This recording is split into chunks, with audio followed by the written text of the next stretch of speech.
Hi guys. Today I wanted to talk about the relationship between the structure theorem for finally generated modules over a PID and like and canonical forms for linear operators or matrices, square matrices, right? So let me let me review kind of our situation. Here's our situation. V is a vector space over some field. And T is a linear transformation from V to V. Or, like, equivalently, we might think of an n by n matrix with entries in K. Whatever is more convenient for you, think of that. Okay, and then what do we do? Oh yeah, and V is V is finite dimensional.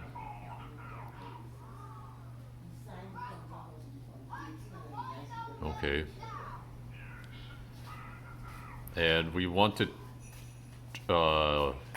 use this T to turn V into a module over a certain ring, a ring of polynomials. So let's take R to be the ring of polynomials.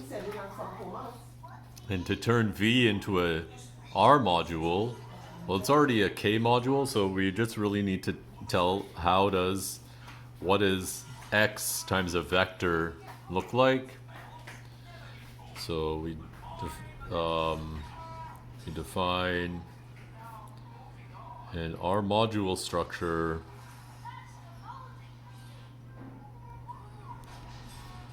on V by putting X times a vector to just be T of that vector. Okay, and extending it like that, so like X squared times a vector is going to be T squared of the vector. In other words, T of V. And an arbitrary polynomial, maybe like C0 plus C1x plus Cn x to the n, or Cm x to the m, times V, well, that's just C0V plus C1 T of V, right? Or just replace all the x's by t's, and then apply V, or apply that to V. Okay. So we get an R module. Okay, V is now an R module. Okay. It's finally generated. The ring R is a PID. So immediately we get that. So by the structure theorem,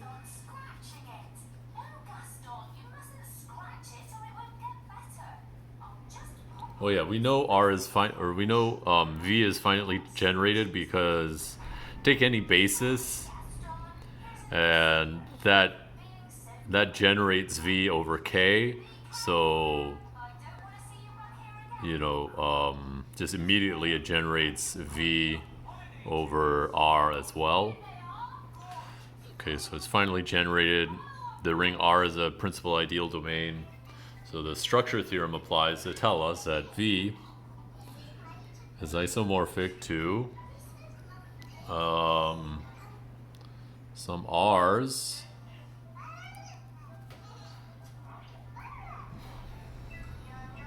plus some like R mod A1 plus R mod A2 and so on, R mod maybe AK.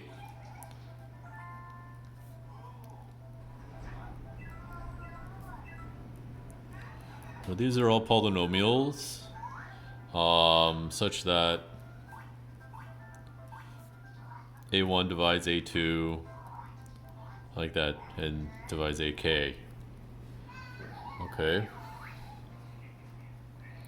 And first of all, the first thing we want to note is that this M is 0.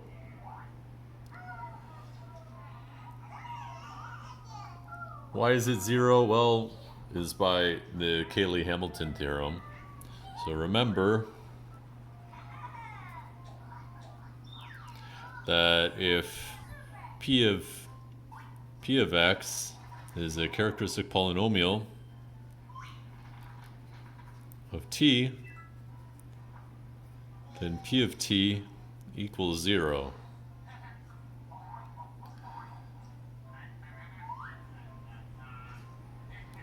Okay.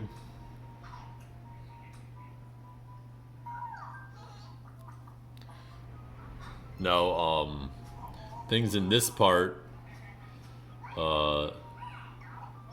like any vector that's in this part of the decomposition,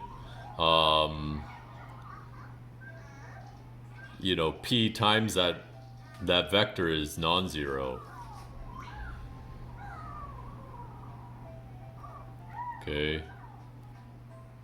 So if P of T equals 0, that means P of X times V is just P of T times V is 0V is 0 for all V.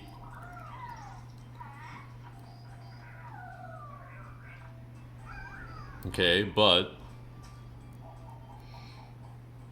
in R, you know, P of X times Q of X is not equal to 0 as long as P and Q are non-zero. That's what it means to be an integral domain. You know, you multiply non-zero things, you don't get 0. Okay. Okay. But so if this part of this if this part of V has anything in it, it leads to a contradiction because, you know, on the one hand, multiplying things by P on this side should give you non-zero things, but we know like P times anything is going to be 0. Okay, so this goes away. Similarly, in fact, you can show that all this AK has to divide P. Okay.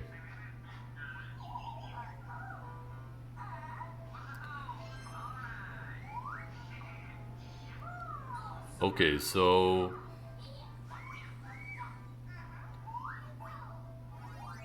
now we just want to describe we want to describe what this structure theorem tells us about the matrix of T. Okay, so what is it like? What does it mean? Okay, so first of all, let's take all of these can be chosen to be monic, meaning that their leading coefficient is 1. So we write A1 equals x to the m1 plus c1 m minus 1 x to the m minus 1 plus c1 1 x plus c1 0. Then a2x is going to be x to the m2 plus c2. Oh, this is m1 minus 1. m2 minus 1 x to the m2 minus 1. Lay down to c2 1 x plus c2 0. And just keep on doing that. Okay. And So under this isomorphism,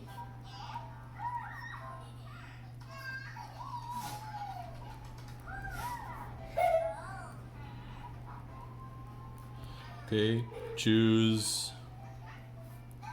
V1 corresponding to, choose V1 corresponding to 1 here and zeros all the way out. Zeros in the other direct sums.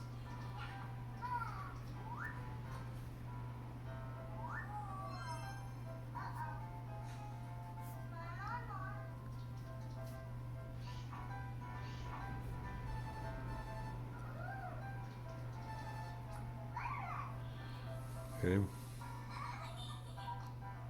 And similarly, choose V2 for the second part. So V2 corresponds to 0 in R mod A1, 1 in R mod A2, and so on. Then zeros all the way out. And then all the way down to VK corresponding to 1 in R mod AK and zeros in the others. Okay. And then we get a natural basis of V, right? By, so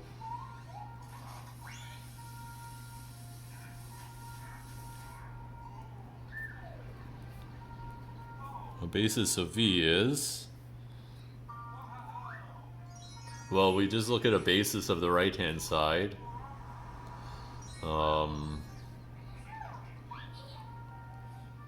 And kind of transpose it into V. So what do we get? We do V1, T of V1, T squared of V1, all the way down to T to the M1 minus 1, V1. And then we continue on, we do V2, T of V2, T squared of V2, all the way down to the M2 minus 1 V2. Just keep on going like that. Continue on the basis. VK, T of VK. T to the MK minus 1 of VK. Okay, sorry about that. Okay. So this is going to be our basis of V. How do we get a basis of V? Well, it's just because if we look at, it's just because R mod A1 has a K vector space. So A1 is this polynomial. R mod that polynomial has a basis of 1, x, all the way up to x to the m1 minus 1. And so if 1 is corresponding to V1, then x corresponds to t of x times 1, which is t of v1, and on like that. Okay. So this is our basis, and let's look at what the matrix of t looks like relative to this basis. All right. Well,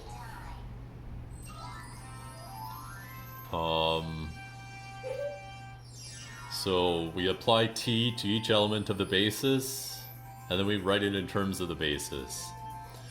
So t of v1,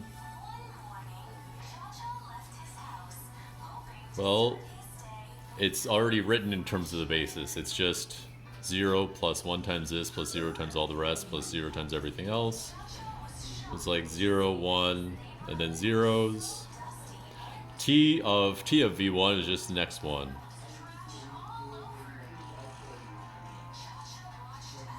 Oh yeah, let me just put this in brackets to denote that I'm taking the coordinates and zeros. Okay, and they're all like that, except for when you get to the last one, t of t to the m1 minus 1, there's no t of t to the m1 involved in this basis. Okay. But instead what we do,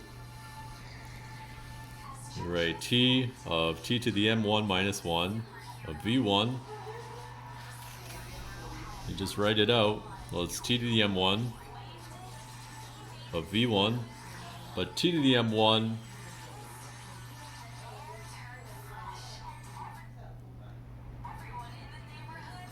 but just remember in R mod A1 we have x to the m1 equals, let me write it out with more space. In R mod A1 we have x to the m1 plus c1 m1 minus 1 x to the m1 minus 1 plus c11 x plus c10 equals 0. That's what, we mod out by a1. That means we make this polynomial be 0. So that means x to the m1, that's just negative c1 m1 minus 1 x to the m1 minus 1. Oh yeah, minus signs everywhere. Sorry.